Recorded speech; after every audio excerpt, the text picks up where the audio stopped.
Hi, everybody. Welcome to English Digest. I'm Tom. Hi, I'm Stephanie. It's our TOEIC unit for the month of April as we're reaching the end of April, and we're going to talk about going hiking. Okay, so it's April now, it's spring, and of course, summer vacation is just around the corner in a couple of months. So some of you may be planning to go hiking in the beautiful mountains of Taiwan or perhaps in other countries as well. So we've got a conversation today between somebody and a clerk, and the person is looking for some hiking gear. Yeah, we're going to find out what this person is looking for, what is gear, and if that particular store has what the person needs. Right now, though, we're going to read through our article and then we'll be back. Hi, I'm looking for some hiking gear, but I'm new to the activity. Do you have any recommendations for a beginner? Definitely. Let's start with the basics. Do you already have a backpack? Not yet. I want one that's comfortable and not too bulky. Any suggestions? Sure. I recommend this 30-liter backpack. It's lightweight and has adjustable straps, which make it easier to carry on long trails. Also, it has compartments for water bottles and other supplies. Sounds good. I'll take it. What else should I consider? You'll also need proper hiking boots.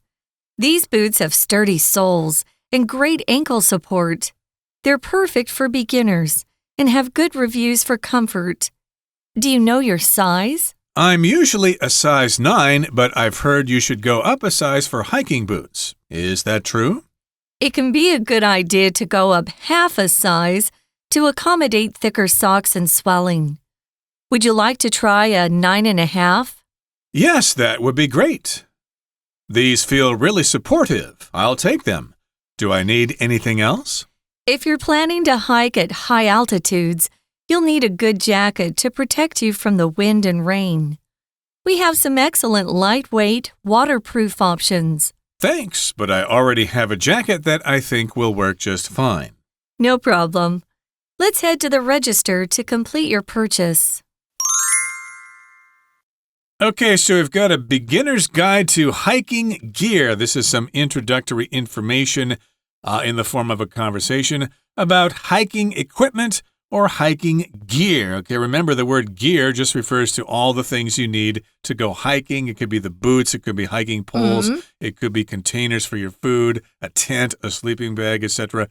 That's all part of hiking gear. And even though those are individual items, it's still a non-count noun, so you cannot add an S to this word. I'm going to buy some hiking gear, and the same goes for the word equipment as well. They mean the same thing.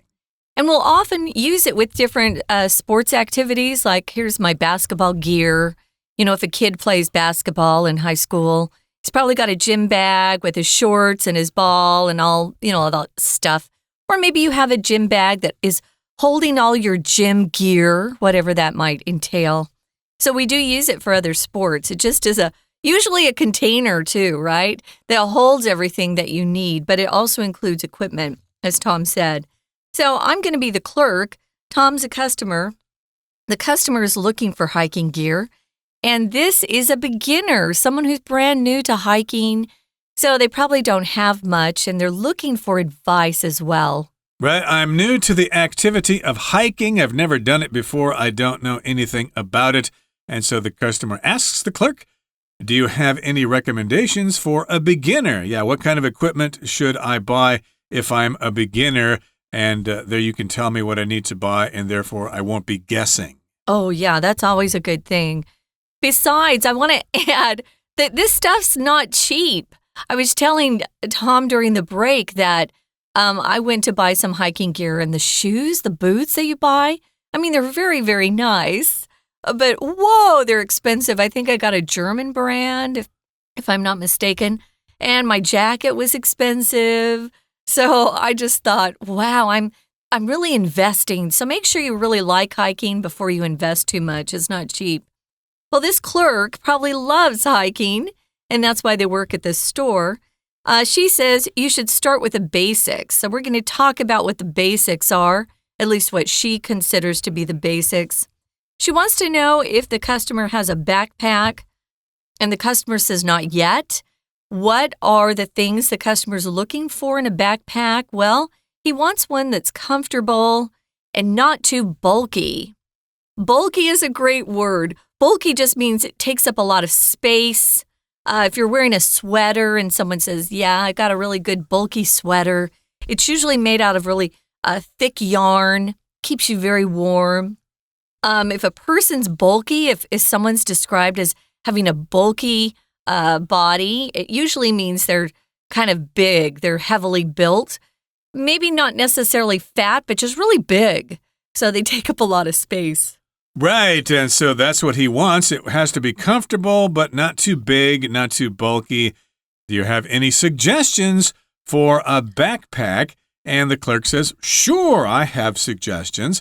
I recommend this 30-liter backpack. Okay, so it's been a while since I bought backpacks before, so I guess you buy them based on how big they are. And so it's a 30-liter backpack. You're not going to fill it with water, but of course the space inside the backpack could contain 30 liters of things, whether it be your clothes or your equipment or whatever. That's its capacity, right? Exactly. That's how much it holds inside there. I suppose that's a pretty big backpack. A really huge one, I suppose, would be 50 liters or something like that. A smaller one would be like 10 liters or even 5 liters or something like that. But in any case, that's what the clerk recommends, a 30-liter backpack. Yeah, now a 30-liter backpack is being described here as being lightweight. I always look for the lightest material or fabric that I can if I'm buying a bag that I'm carrying stuff around in.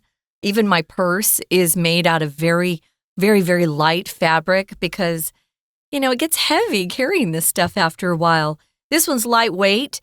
And also the clerk says it has adjustable straps. Straps are strips of material. It could be a type of cloth.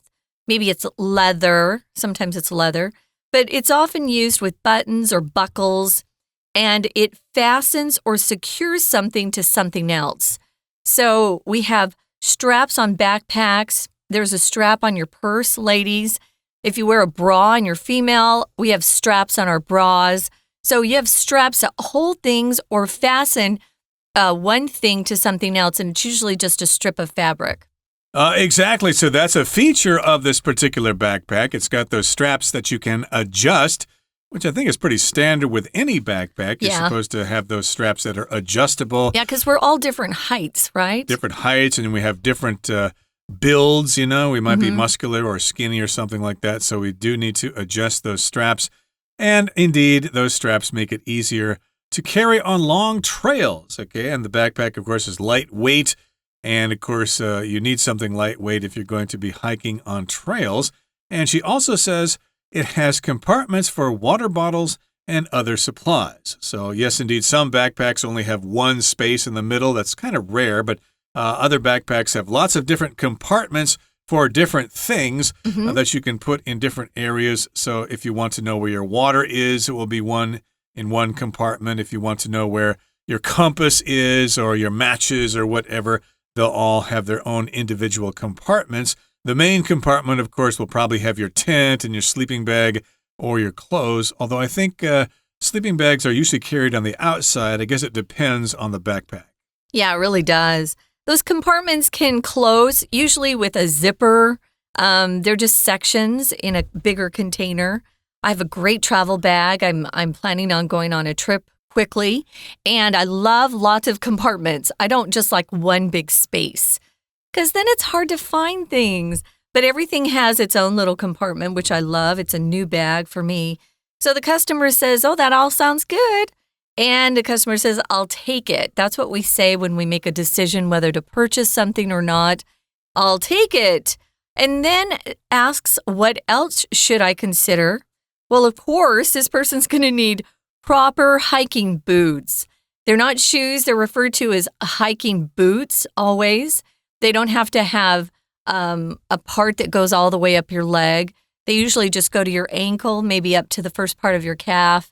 Mine were very strong and sturdy. They were actually quite heavy, but you've got to have proper hiking boots. Yeah, I made this mistake when I first went hiking in Colorado with a friend there. I just wore sneakers. You know? No, yeah. And they had really flat bottoms on them, so I kept slipping on the rocks and things like that. Ooh. So you need to have hiking boots because they're strong, they're sturdy, and they have pretty good tread on the bottom to grip the rocks and to grip the trail and stuff like that. And to kick away snakes, I suppose, if they try to attack you. Ooh. And in this particular case, she's introducing the customer to some hiking boots. She says these boots have sturdy soles and great ankle support. Now, the sole is the bottom of the shoe. It's not the spirit in your body that goes to heaven or hell after you die. That would be spelled S-O-U-L, but this is S-O-L-E, just the bottom of your shoe. Not the I guess it would be the bottom of your foot as well. It is, yeah. And sturdy just means it's very firm. It doesn't bend or break easily. You always want to buy something sturdy. For example, if you buy a house, you want it to be sturdy so it doesn't fall down when a typhoon comes. And these boots are sturdy. They will not break easily when you're hiking on those rocks in the mountains. She says they're perfect for beginners, and they have good reviews for comfort. Comfort is awfully important. You want to break in your shoes before you go hiking, which means you wear them around your city, your town, so that they're broken in and they feel better when you go hiking. You don't want to get blisters immediately.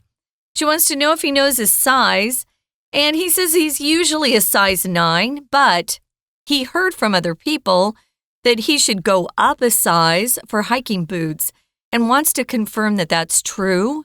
The clerk says, well, it's a good idea to go up half a size. A full size would mean if you didn't have really big socks in your hiking boots, your foot would slip and slide around, which would give you more blisters. That's a bad idea, too. So she suggests going up half a size. Exactly. That happened to me when I bought my current hiking boots. I bought them at a store in Gongguan. And I think size 11 was too small, but they didn't have a size 11 and a half. They usually don't with hiking boots. Right, so I had size 12. It's a little big for me, but I put some inserts in there to make them a little more snug. That's good. On my foot. And you could also wear thicker socks as well. Of course, that would be difficult in the summer, but indeed, the clerk says you need to go up half a size to accommodate thicker socks. To accommodate just means to handle those thicker socks, to contain those socks. To accommodate could also mean you provide a place for someone to live. Like if you're considering going to university overseas, you need to consider your accommodations. Okay, where are you going to live? In a dormitory, in an off-campus apartment, or whatever. But here the verb is to accommodate, to contain those thicker socks. And remember, especially if you're going hiking in the summer, your skin or your feet will actually swell. They're taking a lot of pressure. It's hot outside. So you want your shoes to be big enough to accommodate the swelling of your feet as well. And she asks if he wants to try a 9.5. We don't say 9.5, guys. We say a size 9.5. A size 9 and 9.5. So the customer says, yes, that would be great. He tries them on. He thinks they feel really supportive. I think he's talking about, in particular, the ankle. You want your ankle to feel supported as you're hiking because it's really easy to twist it. If you twist your ankle or even break it, you're in a pickle. You're 完蛋了 because you're on a mountain, and usually there aren't people that are around who can rescue you quickly or conveniently and carry you down. So be careful. Get really good sturdy boots that support your ankle. Yeah, I did want to say that he describes the hiking boots as being supportive. I would personally say they have good support or they're very comfortable. Usually I think of the word supportive if you're talking about people helping you out in life. Okay, maybe your parents are very supportive. Hey, Mom, I want to join a rock band. Okay, I'm going to play the guitar and be a rock star someday. They may not be supportive. They'll say, don't do that. You can't really be successful with that. If you do get in a band, you probably won't make much money. I would consider a career in computer programming or finance or something like that. So yes, you might have supportive parents for what you decide to do, but here he's describing the boots as being very supportive. They provide support. They have good support, and he wants to take them. I'll take them. He's not going to steal them. He's going to buy them. And then he's asking another question. Yeah, do I need anything else besides the backpack and the hiking boots? Well, I wanted to mention earlier in this conversation, He refers to the backpack when he decides to buy it as I'll take it. But because these are a pair of shoes, he's going to say I'll take them. Just a little difference, but the grammar's important. It's kind of natural for us, but remember, if you buy a pair of shoes, it's two. I'll take them. So I'll take that pair of shoes, you could say. So now he's looking around, or she's, there to help him buy as much as possible because she works for the store. He says, do I need anything else? Which kind of sounds like that's an opening for her to really get him to buy more and more products from the store. I always got a commission based on how much a customer bought. So I always wanted them to buy as much as possible. Even if they didn't need it, right? No, I was pretty good about that, but I was always excited if they really did want to buy something because I think I got 15% commission on everything they bought. Cool. This was at a clothing store. So the clerk says, well, do you need anything else? She says if you're planning to hike at high altitudes, like on top of a very high mountain, you'll need a good jacket to protect you from the wind and rain, or as we like to say, that will protect you from the elements, elements, from the elements. That's just from nature, from wind, sun, rain, all those things. What's a high altitude, Tom? What's altitude? It's a high place, basically. So if you're hiking near Yushan here in Taiwan, Jade Mountain or whatever, those would be high altitudes. If you're hiking on Yangmingshan, well, I would not really think that's a high altitude. It's up there a little, high, but not as high as Jade Mountain. True. But yes, indeed, if you're planning to hike, say, in Colorado or in China and someplace like that, then you should have a good jacket. And because it's going to be windy up there and it's going to be rainy up there and it's going to be cold, so you should have a jacket to protect you from those things like wind and rain. And she says we have some excellent lightweight waterproof options. Okay, you may have heard of Gore-Tex before. That's kind of breathable material where that's what I have. It lets water go out in the form of perspiration, but it does not let water come in from the outside. I've tried those things before. If you're exercising a lot and you sweat a lot, they just can't keep up with your sweating. Okay, eventually you get soaked underneath them, but they do work in less active situations. Or if you're female, they might work a little better. I don't sweat quite as much as a guy, but they're excellent. They're lightweight, waterproof, keeps the water out. The customer says, thanks, but I already have a jacket that I think will work just fine. So we lost a sale there, didn't we? So the clerk is good. She says, no problem. Let's go to the register. You're going to head there, where she's going to ring up those purchases and he's going to pay. Right, maybe by credit card or line pay or whatever. So yes, indeed, they're going to go to the cash register to complete the purchase. Purchase, of course, is the things you're going to buy. Okay, that brings us to the end of our explanation for today. Stay tuned as we're going to have some discussion questions and some useful expressions to talk about. But right now, let's take a break and listen to our Chinese teacher. 听众朋友大家好，我是安娜。我们今天开始连续2天的多益单元，是我很喜欢的一个运动哦，就是 go hiking， 就健行啊，或我们所谓爬山呐。爬山其实真的不是爬，其实是健行，对不对 ？hiking。可是如果真的要去爬山或者是健行的话，就是要有一些设备啊。所以我们今天来看一下 hiking gear。好，首先我们标题看一下这个 gear 这个字。这个字啊，除了那个排档的档的意思之外，其实它有从事某个活动的装备啊、用具啊、衣服的意思。比如说我们要登山去爬山，有 hiking gear。如果钓鱼的话，也有 fishing gear。还有现在很多人疯露营，有 camping gear， 都会用这个 gear 这个字。要特别注意，它是个集合名词哦，就不要再加 s 了，就是 hiking gear、camping gear。好，那我们今天呢是 customer 有一个顾客跟店员，他们在讨论有关于登山装备，是因为这个顾客呢，他其实是要找登山装备啦，所以一开始进去店里面之后就说啊，我是新手啊，你有没有推荐什么样的这个 hiking gear 呢？当我们说推荐的时候啊，当然我们也可以用建议啦，suggest， 但是如果我们推荐什么东西给人家用，或推荐一个餐厅，其实是动词的 recommend， 它出现在第2个 clerk 的第2句的地方。I recommend something， 这是动词。那回过头来看第一个 customer， 在第二句的地方，我们看到的是 Do you have any recommendations？ 你有没有推荐什么东西？有没有推荐的东西，或者是甚至推荐信，都叫做 recommendation。所以这个 recommendation 要会哦，要听得懂哦，也要会说。有没有什么推荐给我的东西啊？有没有什么东西我可以买的这样子？好，那当然一开始呢，我们可能会想说，那是不是有什么衣服啊，还是什么装备嘛 ？Clerk 一开始就先推荐一个东西是背包 （backpack）。那背包基本上呢，就是顾客会觉得说，我们在这个爬山的时候不可以有背太重的东西啊。背包第一个一定要轻嘛，然后容量要够这样子。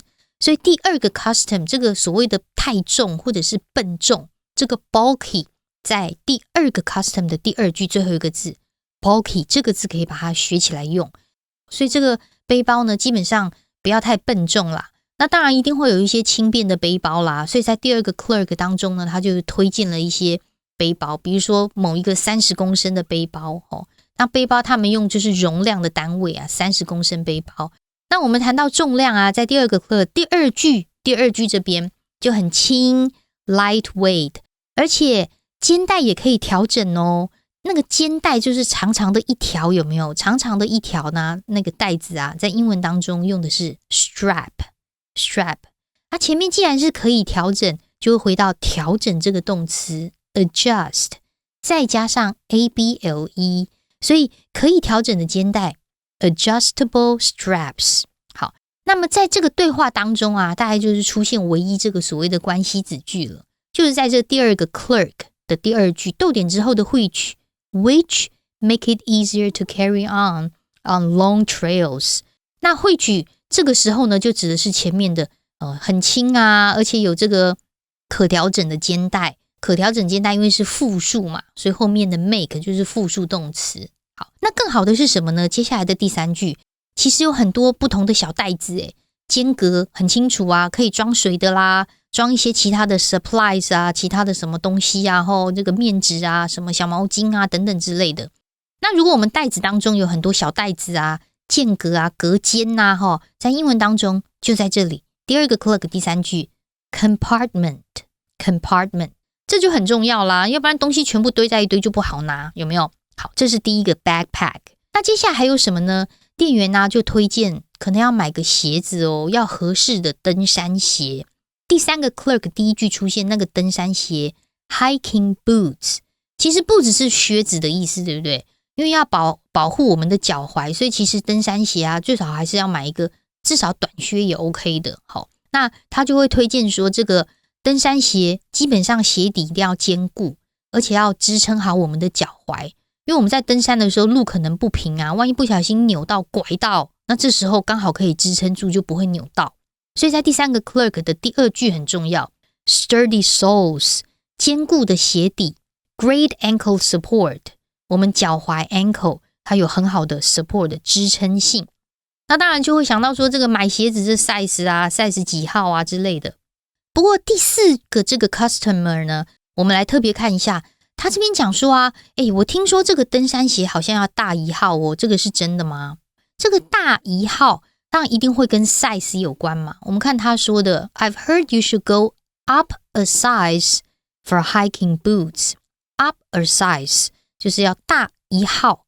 为什么要大1号呢？可能就是我们穿的袜子可能会比较厚，因为登山如果登上去有时候气温比较冷，所以要容纳比较厚的袜子啦，或者是有时候走久了脚可能会肿，有没有？所以登山鞋就不能买刚刚好。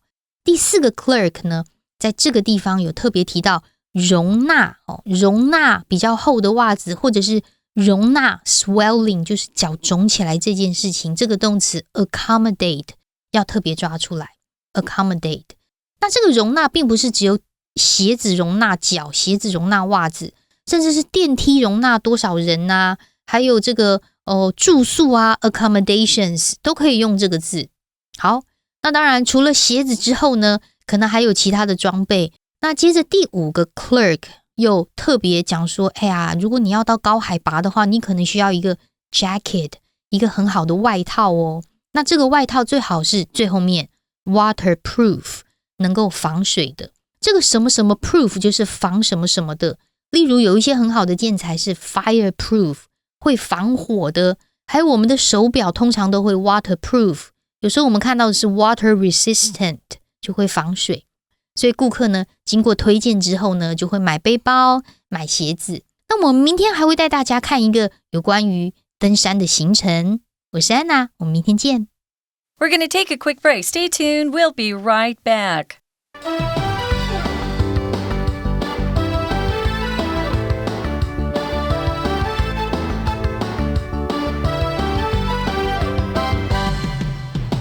Hi, everybody. Welcome back. Let's take a look first at our useful expressions. We're going to look at ways to recommend things or recommendations that you might give to someone. These are interesting verbs because they have a very distinct mood called the subjunctive mood, which affects how you put words together, affects the grammar. So be very careful how you use these. Recommend, suggest, advise, those are all kind of tricky subjunctive mood verbs. The first one is I recommend that, and here's the form. You're going to go recommend that someone, and then we need a verb. You cannot use recommend and then the infinitive or the to verb right afterwards. I recommend you to gather more information. We actually write these differently. I recommend that you gather. I recommend that he gather. I recommend that they gather. Notice that it always stays gather. It never changes. So the way we conjugate this is very different. So I recommend that we gather more information before making a decision. Yeah, it's always good to get as much info as possible before you make a very important decision. Indeed, and I usually leave the that out. I recommend we gather information. You don't need it. You don't need to have the that there, but it's correct if you put it in there. It kind of depends on the mood of your sentence. Remember earlier the customer asked for a recommendation. That's the noun form, but here we're using recommend as the verb. Yes, I recommend that we get more information. I did want to say that maybe if somebody came to me and said, Tom, where can I go in Taiwan? Well, I recommend you go to Kending because nobody's going there now. The prices are too expensive and you'll have the place all to yourself. There won't be crowds. You'll maybe have to pay a little more money, but it might be worth it. So that's my recommendations. That's what I recommend. Now, here's the second word we're going to talk about, which has to do with recommendation. I suggest you back up your important files regularly as a precaution. So yes, if you have those files on your computer, but they're in your hard drive and you don't have other copies of them, and if you get a virus or a Trojan or ransomware or something like that, you might lose all those files, so you need to back them up to an external hard drive or put them on the cloud or whatever. This is my suggestion, and the word suggest is the verb. And notice again, this is also subjunctive mood, but the word that is not in there. As Tom and I were saying, you can use it or you can take it out. Here's number 3, I wouldn't advise, and then we're going to use a gerund. I wouldn't advise doing something.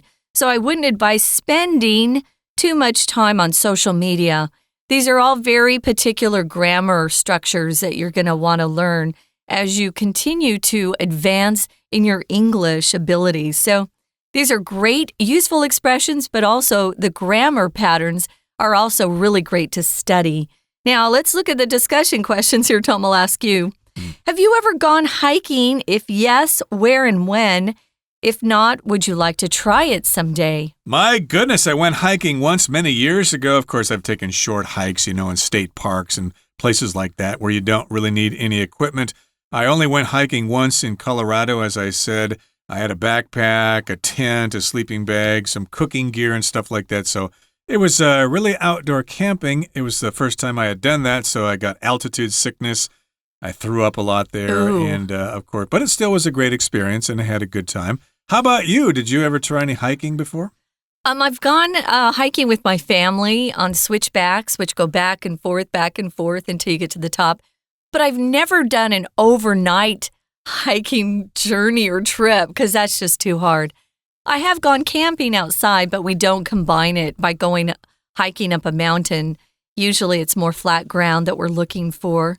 It can be really fun, but you want to have the right equipment, the right gear, as we talk about. Having the right hiking gear is essential if you want to have a really good time and enjoy yourself.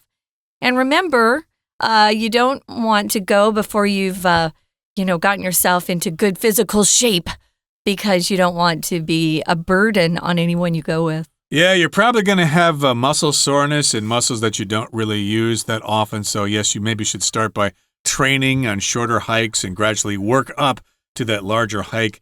I'm not sure if you can do that kind of camping in Taiwan where you hike into an area with a backpack and camping gear and then you can stay overnight. I think you need special permission for that. Well, this Jiaming Lake we're going to talk about in just a minute. And you can do it there. So that's a good kind of advertisement for our next program. Okay, that brings us to the end of today's program. So make sure you join us next time. And from all of us here at English Digest, I'm Tom. I'm Stephanie. Goodbye. Bye.